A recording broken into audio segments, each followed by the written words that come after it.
Hey there, fellow classic comic collectors. As always, I'm Scott Harris King, and today I'm back with an exciting.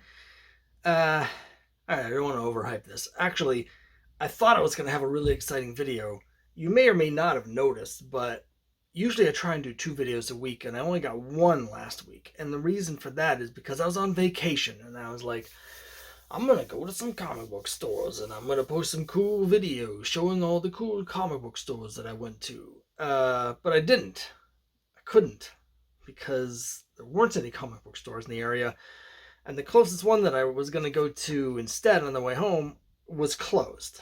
So this is gonna be the first store visit back issue haul video where I don't visit any stores and I don't have any back issues, but I am going to tell you about what I did see, and I do have something cool to show you, a couple things, so it won't be a complete waste of your time, like it was mine. But I did have a really nice vacation. My wife and I went down to beautiful Cape Cod. Now, I've lived in Massachusetts my whole life. I've been to the Cape before, but I've never really like vacationed on the Cape, other than some weekends at a house right by the where the Cape connects to the rest of Massachusetts. This is actually the first time I've been down along the entire Cape out to Provincetown. For anyone who hasn't been to P-Town or hasn't been to Cape Cod, it's great. I loved it. We loved it. We loved Provincetown. We're definitely going to go back. There's a lot of cool things. The area is very artsy. I think a lot of comic book fans would really enjoy the community. A lot of really cool art and stuff like that, and a lot of the little towns that you go to on the way there, unless you take the ferry across from Boston. But we drove around, have a lot of cool stuff to see. We stopped in a town called Orleans, and that's mostly what I'm going to be talking about here. As I mentioned, there aren't any comic book stores on Cape Cod as far as I could find.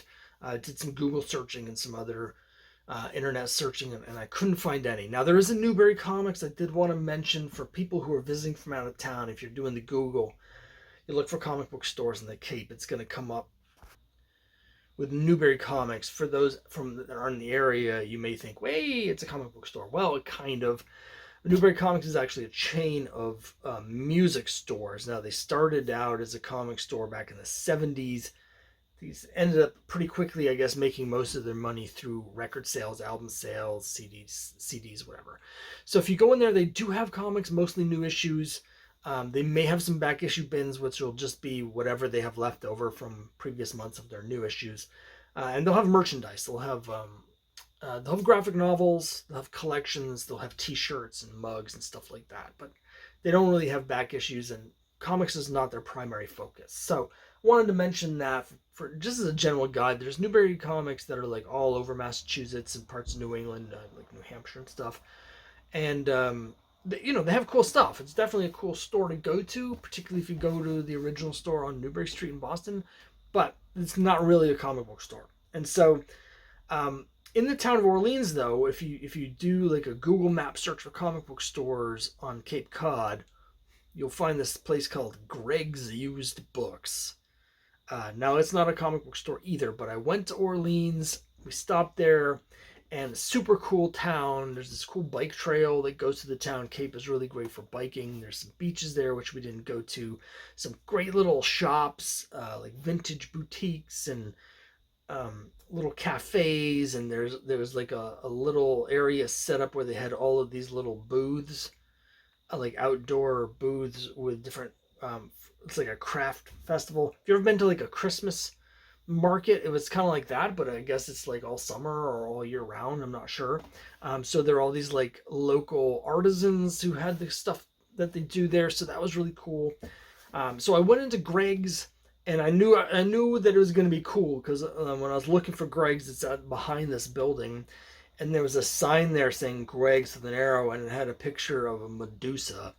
So sure enough, we go down into the basement of Greg's. It's like they have like Evil Dead posters and a lot of cool used books. It's basically, as the title says, a used bookstore, but they do have a lot of manga. They have collections, and they do have comics back issues. Now, I almost bought a couple things.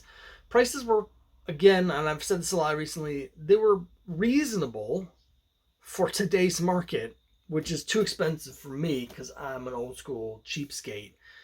But they did have some Bronze Age books, so we're looking at like quite a few Bronze Age Marvels, and some DCs, but we're looking at like $15-$20 for solid mid-grade copies of just like random issues. And so there wasn't really anything I was that like excited about, but they did have one thing that I almost bought. I was in for 10, but they wanted 15, and I ended up passing. And that was, they had, I think it was Western Comics number 76 from DC. So this is 1959. All DCs from the late 50s are kind of difficult to find, but in particular the genre books, war books, but also, and romance books, but also the Westerns. I think I see fewer Westerns even than I do war and romance. That may just be because I'm only looking for the war and romance. But anyway, they had this Western. I thought about buying it because I know how difficult those like late 50s 10-cent genre DCs are.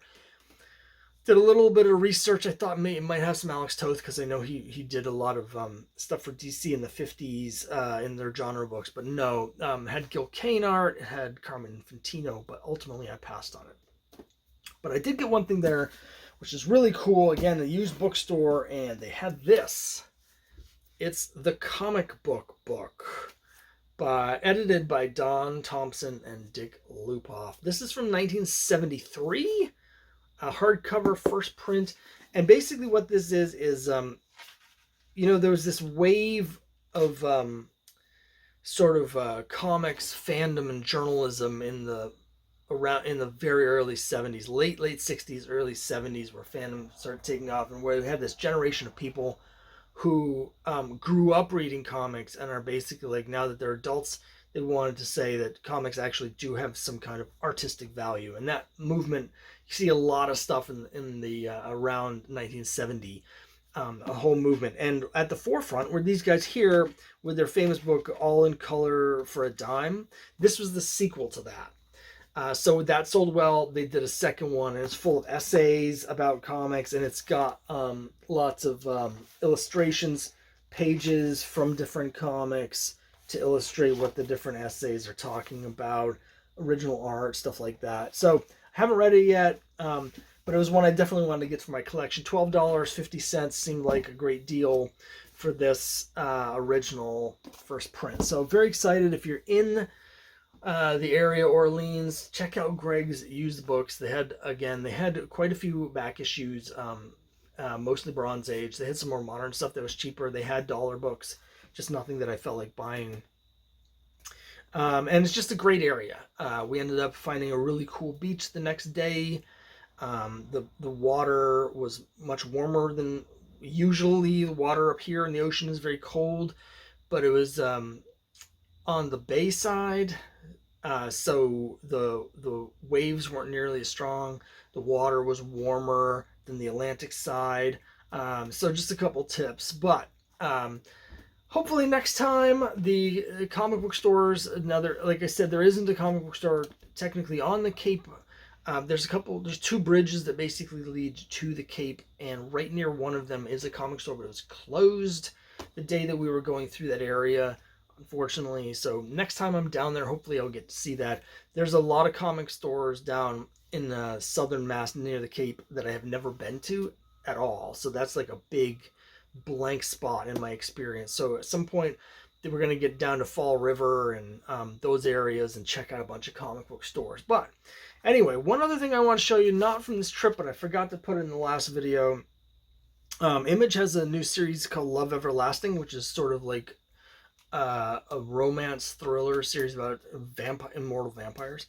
And the first issue came out a couple months ago, and they did a whole series of variant covers that were romance comic covers. And so I got this variant for Love Everlasting #1.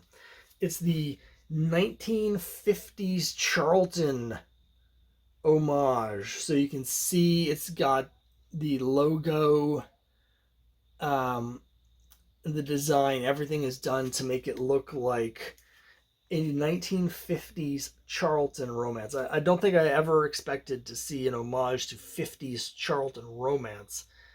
But here it is. They even went went the extra mile and made it look just as crusty and dirty as an actual Charlton romance book from the 50s looks. So I haven't had a chance to read it yet, but as soon as I saw this cover, I had to have it. Didn't cost very much. Even with shipping, it was less than $10 on eBay.